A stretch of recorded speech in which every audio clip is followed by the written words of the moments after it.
It's early in the morning. You just woke up to get ready for work and you realized it's extremely cold in the house. The power is out. As daylight starts to break, you realize the whole neighborhood's without power. It's not a big deal. It's inconvenient, but you're just trying to figure out what's going on. You can't seem to find any information. Everything's still good though. Your devices are still charged. The freezer is still cold. By the second day, you're starting to get a little frustrated. You figure you better head to the grocery store, pick up a few things, fill up the car with gas, just in case this lasts a little bit longer than you were expecting. You get to the grocery store and realize they've got a sign on the door that says temporarily closed due to power outage. So you head to the gas station. It's closed too. No power. They can't run the pumps. You might think this is an unrealistic scenario, but it's happened before. In 2003, there was a blackout in the Northeast and 50 million people across the US and Canada lost power for up to 4 days. Businesses, transit systems, and communication froze almost instantly. A long-term grid down situation isn't science fiction. It's happened before and it'll happen again. The question is, will you be ready when that happens? My name's Jeff. I'm going to go over the top 10 things you need to have so that you can be better prepared in the event of a long-term grid down power outage. If you like this content and like learning about how to be better prepared, please like and subscribe. And if you're new to this, I've created a free ebook. It's a downloadable PDF that you can have even in the event that power's gone out that will help you know what to do in the event of an emergency. The most critical thing you need to account for is first and foremost, water. You can only go a few days without water. Having some stored bottled water is critical for the first few hours and days of a power outage. Beyond that, you start to get into the need for having a way to filter water. That's where having something like this is really important. It's a gravity water filtration system. This is a bag type. There's many different ones out there. I have another one. They're really similar, but having something like this is going to be critical to help you be able to filter water and have safe drinking water. That's if you have to go somewhere and grab some buckets of water and bring it home, or if you're trying to get water out of your swimming pool. That's going to help you filter it and make it potable and drinkable. In the Texas ice storms in 2021, the power was out for several days, but it showed how fast things really began to unravel and collapse in just a few days. With people without food, without water, things began to get quite chaotic. Having some short-term food stored on hand, in the case of like MREs, or canned foods, different non-perishable foods, having rice, beans, manual can opener. Those are the things that you need to have on hand that are going to get you a little bit further than the food in the refrigerator that's already starting to go bad by a couple of days into this. That's going to be your second highest priority, is having food and calories to sustain yourself. But having additional ways to cook and prepare food that don't rely on electricity, camp stove, propane stove, a gas stove for outside. After that, we come to lighting. I've got several examples of lighting here because that's a critical thing that you can't function without once the lights are going out. This is an example of a small little tea light candle lantern. Those are great because they provide good ambient lighting. They provide a little bit of warmth. Having some solar lanterns that you can also use to charge your devices if you need to, that's a great way as well. I like these a lot because you can just stick them on the wall and they provide great light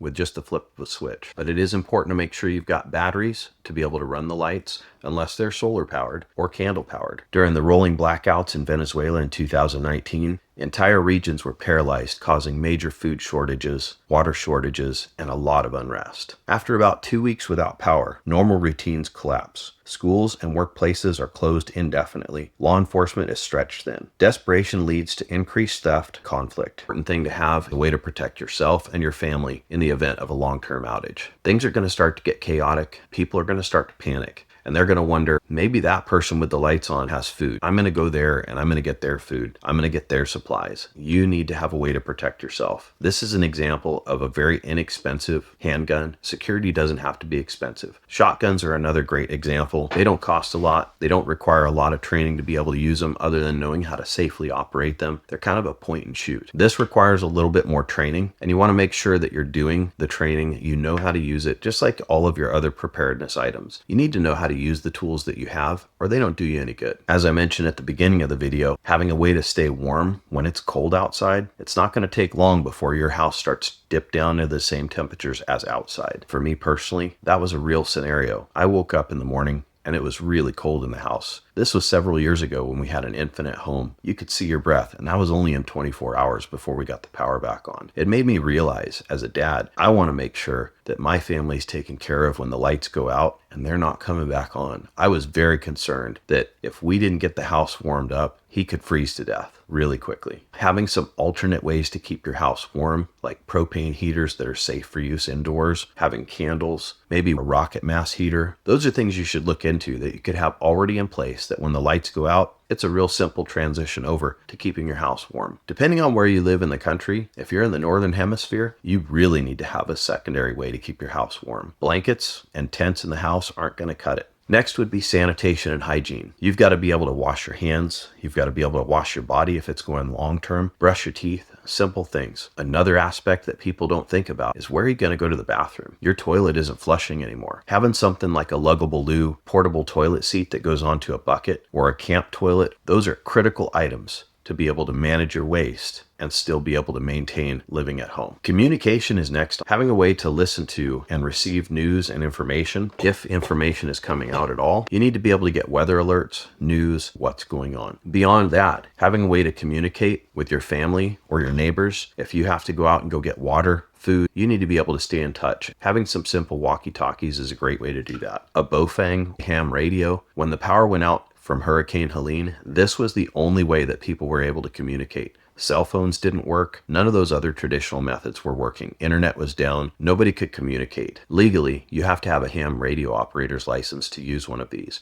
But in an emergency, all bets are off. Not only can you communicate, but you can program these so you can get weather information when radio stations aren't working. Having some cash on hand and your important documents that we covered in a previous video, all of those accessible, printed out hard copies. Those are the sort of things you need to have when the power has gone out long term and you don't have access to digital format. And when credit cards aren't working, cash is king. Having an alternative power source like a generator, a solar generator, solar panels, those are the sort of things that are going to help you sustain keeping your devices charged, keeping your refrigerator running, being able to keep the lights on. Having those conveniences to help you get through the rest of that emergency are going to help you tremendously as you try to navigate this long-term power outage. And then making sure you've got the fuel necessary to run your stoves, your heaters, your generators. You've got to have that backup fuel storage. Otherwise, they aren't going to last very long and your power will be out indefinitely, along with all the rest of the other people who haven't prepared. If you think a long-term power outage can't happen to you, a cyber attack on the power grid, a severe geomagnetic storm, or solar flare or CME, a physical attack on the grid or infrastructure, extreme weather and climate events, aging infrastructure failure, a fuel supply chain disruption, a pandemic or workforce collapse, an EMP or electromagnetic pulse. Tell me in the comments below if you've experienced any of those or if you think they're kind of likely in today's day and age. I'd like to hear from you, and let me know if you feel like I've left anything out of the top 10 things you need to have in the event of a long-term power outage. Until next time, keep practicing, keep prepping, and stay safe. I'm your American Thrivalist signing out.